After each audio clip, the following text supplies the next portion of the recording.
Nesse último momento, nós vamos falar da terceira e última forma de propagação de calor. Nós já falamos sobre a propagação de calor por condução, a gente viu que ocorre principalmente em sólidos e não acontece no vácuo, lembremos disso. Acontece condução em fluidos, mas é uma condução muito fraca. Na verdade, a condução só é acentuada em sólidos. Depois a gente falou sobre a transmissão de calor por convecção e nós vimos que só existe convecção em fluidos, que são líquidos ou gases, através das correntes de convecção. E agora, por último, nós falaremos sobre a transmissão de calor por irradiação. Então vamos falar de irradiação térmica. O que eu defino como irradiação térmica é o processo de propagação de calor em que a energia térmica se propaga sobre a forma de ondas eletromagnéticas. A energia chega até o indivíduo por um tipo de radiação que se propaga de maneira bem mais acentuada no vácuo e se propaga de maneira mais tímida na matéria. Então observemos que a irradiação das três formas de propagação de calor é a única que se propaga no vácuo, porque ela acontece sob a forma de ondas eletromagnéticas, e as ondas eletromagnéticas se propagam melhor no vácuo. Por outro lado, em sólidos e em líquidos, a irradiação acontece de maneira bem tímida, bem fraca, principalmente nos sólidos, que a irradiação vai ser mais fraca ainda. A energia do Sol, que a gente sabe que viaja até nós no vácuo e aquece o nosso planeta, é um exemplo bem conhecido por todos nós de transmissão de calor por irradiação. Na verdade, se a gente raciocinar um pouco, se não fosse a irradiação térmica, a energia solar não chegaria até aqui à Terra. Porque pelo que a gente viu até agora, nem condução e nem convecção passam o vácuo, atravessam o vácuo. E existe vácuo entre o Sol e a Terra. Então, por esse vácuo, só a irradiação é capaz de passar. Dessa forma, então, a luz solar, a energia solar, chega até nós por irradiação. Alguns materiais, como o vidro e o plástico, eles dificultam a passagem da radiação térmica, mas eles permitem a passagem da luz. Por isso, a maioria das estufas ela possui cobertura de vidro ou de plástico, porque a luz solar ela consegue passar o vidro ou o plástico, mas a irradiação não consegue. Dessa forma, então, essa luz que atravessa e chega até o interior da estufa, ela fica aprisionada, dando a aparência de estufa que a gente conhece. Outro exemplo bem parecido disso que eu estou relatando agora é a questão do carro que fica exposto ao sol com os vidros fechados. Nós sabemos que fica muito mais quente, muito mais sufocante você deixar um carro com os vidros fechados, exposto ao sol, e depois entrar nesse carro, do que se você deixar o carro com os vidros abertos. Porque quando o carro fica com os vidros fechados, vai acontecer isso. O vidro ele vai deixar a luz solar entrar, mas ele vai aprisionar a irradiação. Como ele vai aprisionar a irradiação, então acontece que dentro do carro se forma uma espécie de estufa, uma espécie de forno mesmo. Bem, outro efeito aí da radiação é o efeito estufa. A presença de vapor de água e de gás carbônico, ela faz a atmosfera reter grande parte das ondas emitidas pelos objetos da superfície terrestre. Os objetos que estão na superfície terrestre, ele recebe essa radiação vindo do Sol e eles refletem grande parte dessa irradiação. Só que essa irradiação refletida, ela acaba ficando retida ao redor da Terra, através da camada de ozônio, através do vapor de água que tem aí ao redor da Terra e através do gás carbônico. Esse efeito é fundamental para que a vida na Terra aconteça, porque ele que mantém uma temperatura adequada, uma temperatura média adequada aqui na Terra. No entanto, a preocupação do cientista é porque as atividades humanas elas estão aumentando esse efeito estufa, de maneira que a temperatura na Terra ela tem aumentado além da temperatura adequada para a existência da vida. Então, de um fenômeno que era inicialmente benéfico, e essencial à vida na Terra, o efeito estufa ele pode se tornar catastrófico daqui a alguns anos, se nenhuma medida eficaz for tomada. Partindo aí da parte de irradiação, eu vou definir o que é uma potência irradiada. Quando um corpo recebe uma determinada quantidade de energia, parte dessa energia é absorvida, parte é refletida e a outra parte ela pode ser transmitida a outros corpos. Numa situação hipotética de um corpo que ele reflete toda a energia recebida, esse corpo ele é chamado de espelho ideal. Lembremos que isso é uma situação hipotética. Na prática não existe um espelho ideal. Na prática não existe um corpo que reflita toda a energia que ele recebeu. Também em uma situação hipotética, se existe algum corpo que absorva toda a energia recebida, esse corpo ele é chamado de corpo negro ou superfície negra ideal. Então o que é um corpo negro que a gente muito escuta falar, principalmente quando estamos falando em termodinâmica? Um corpo negro é aquele corpo hipotético, isso quer dizer que não existe na prática, que ele absorve toda a forma de energia que chega até ele. A energia chega até ele, ele absorve tudo, nem reflete nada, nem transmite nada a outro corpo. Em se tratando de energia térmica, todo corpo que absorve bem energia também vai irradiar bem. Então, todo corpo que absorva uma quantidade considerável de energia térmica também vai ter a capacidade de irradiar essa mesma quantidade de energia térmica. De forma, então, que todo corpo que é um bom absorvedor de energia é também um bom irradiador de energia. E isso vai ter uma consequência legal que a gente vai falar até daqui a pouco. Por quê? Os corpos, quanto mais escuro for um corpo, maior a capacidade que ele tem de absorver energia. Então, se eu tenho um corpo que absorve uma grande quantidade de energia, ele vai irradiar também uma grande quantidade de energia. Com isso, então, todo corpo que esquenta rápido, vamos dizer assim, todo corpo que absorve muito calor, então esquenta rápido, ele vai esfriar rápido também. Já todo corpo que demora a esquentar, ele demora mais tempo a esfriar. Um exemplo bem conhecido disso é o famoso banco de moto. Todos nós sabemos que banco de moto, por ser escuro, se você deixar a moto lá 2 minutos no meio do sol, você vai perceber que quando você sentar o banco está muito quente. Mas se você colocar essa mesma moto, estava muito quente, colocar numa sombra, rapidamente ele vai esfriar. Porque o banco, por ser escuro, né, ele é quase um corpo negro, ele tende a ser um corpo negro, então ele vai esquentar muito rápido, mas vai também esfriar muito rápido.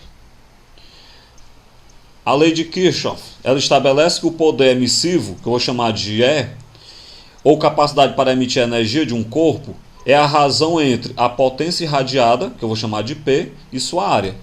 Desse modo, então, eu posso definir que o poder emissivo vai ser a potência irradiada pela área do corpo. Lembrando que esse poder emissivo é a capacidade que o corpo tem de emitir, de irradiar energia.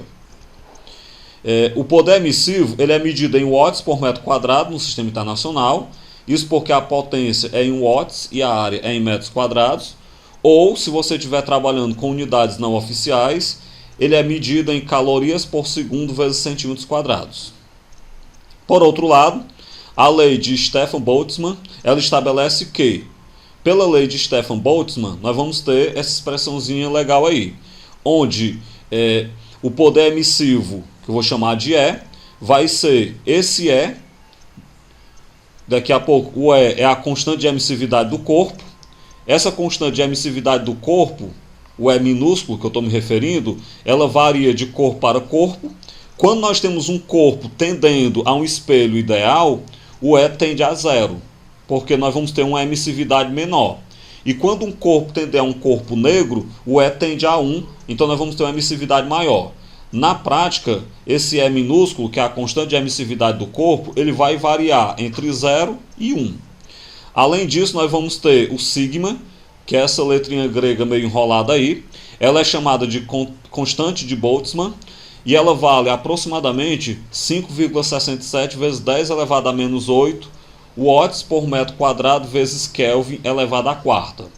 Bem, então, voltando lá à lei de Stefan Boltzmann, nós vamos ter que o poder emissivo, ou capacidade de emissão de energia de um corpo, ele é a constante de emissividade multiplicado pela constante de Boltzmann, multiplicado pela temperatura desse corpo elevado à quarta potência.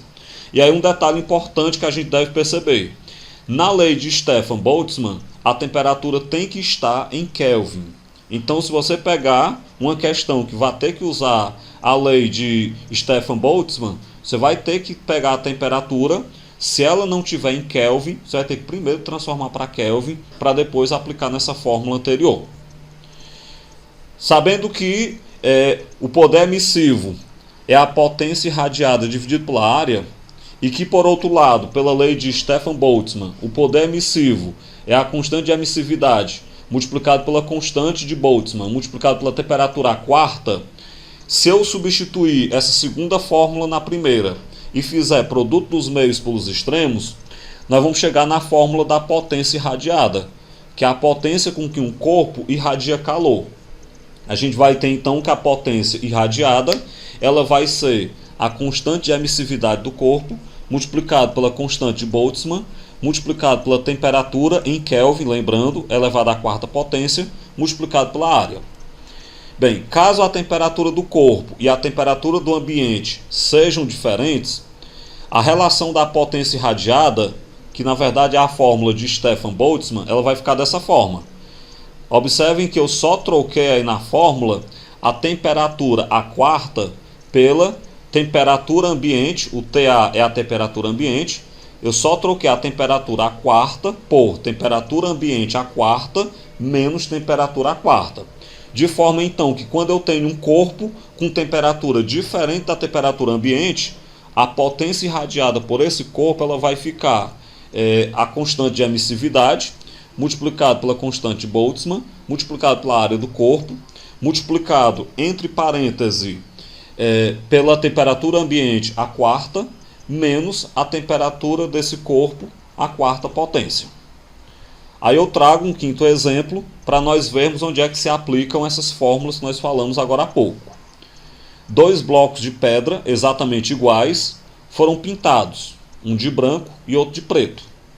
A letra A pergunta: expostos ao sol, quem se aquecerá mais? Justifique. Bem, nós sabemos que o corpo preto, por ser mais escuro, ele vai se aquecer mais.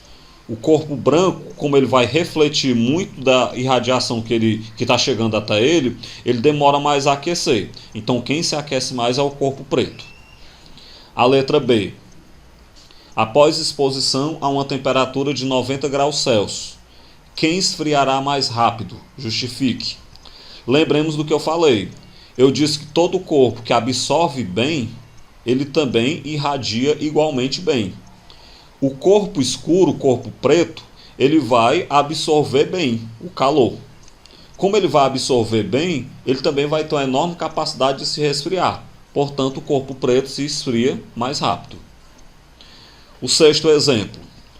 Considere que a pele humana tem uma emissividade de 0,7. Lembremos que a emissividade é aquele Ezinho minúsculo, lá na lei de Stefan Boltzmann.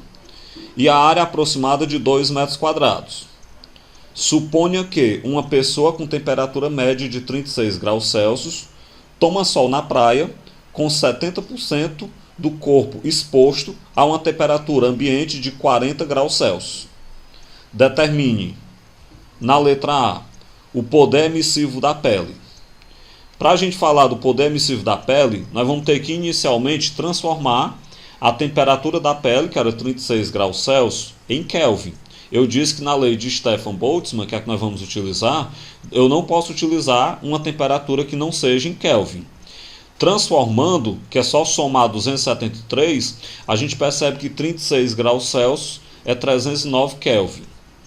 Além disso, do enunciado, nós sabemos que a emissividade do corpo é de 0,70, 0,7. Daí então, peguemos a fórmula da lei de Stefan Boltzmann e vamos substituir.